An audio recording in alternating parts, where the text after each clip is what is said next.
What's up, party people? It's your boy Brian. So the Mets lost 2 games yesterday. It's always a nice little Sunday when that happens. You know, it's a new day.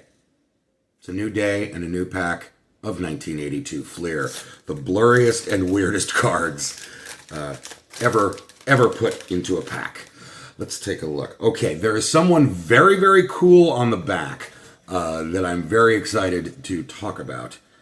First, we've got a California Angels sticker. We've got former Phillies closer Al Holland. I've got his counterpart, 1983 Fleer Lee Tunnell, on my desk, but I have yet to find the 1983 match for Lee Tunnell. Maybe someday. Maybe someday. Here's Hall of Famer Bert Blyleven. That's a beard. That is a beard. Rick Honeycutt with the Rangers. He pitched for a long time. I think he was on those late 80s Oakland A's dominant La Russa teams.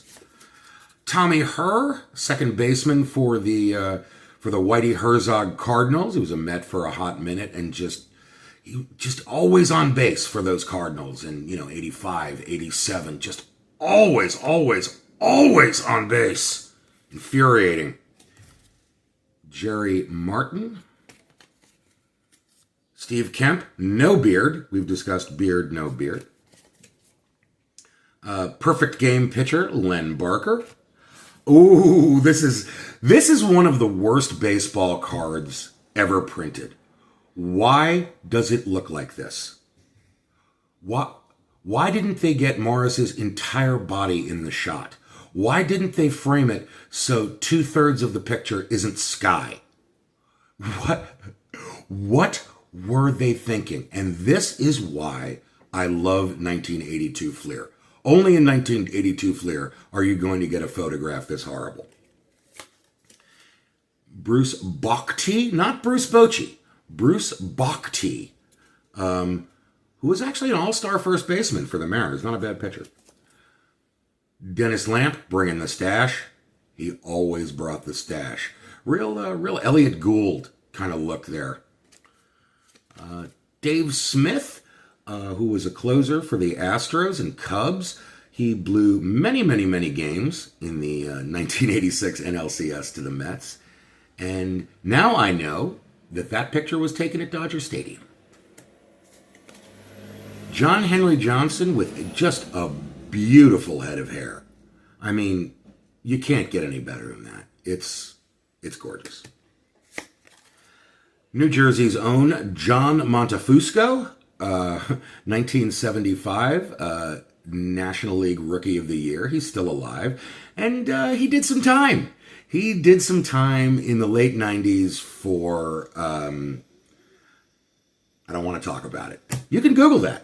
It's not pleasant. George Foster. George Foster was the only guy to hit 50 home runs in the 1970s or the 1980s. It was just George Foster. He hit 51 in 1977. He hit 52. He hit 52 in 1977. Signed a big contract with the Mets and was one of the all-time disappointments. This is the guy I wanted to talk about. Randy Bass was an absolute nobody in America. He went to Japan and played for the Hanshin Tigers and became the guy. Not only did he win the Triple Crown in 1985, he led the Tigers to their first ever NPB championship. He was the guy. I read about him in a book called You Gotta Have Wah by a writer named Robert Whiting, which I highly encourage you all to read. And, Gillette paid him like $1 million to shave off his beard. So that is 1982 Fleer and Randy Bass. I hope you enjoyed it.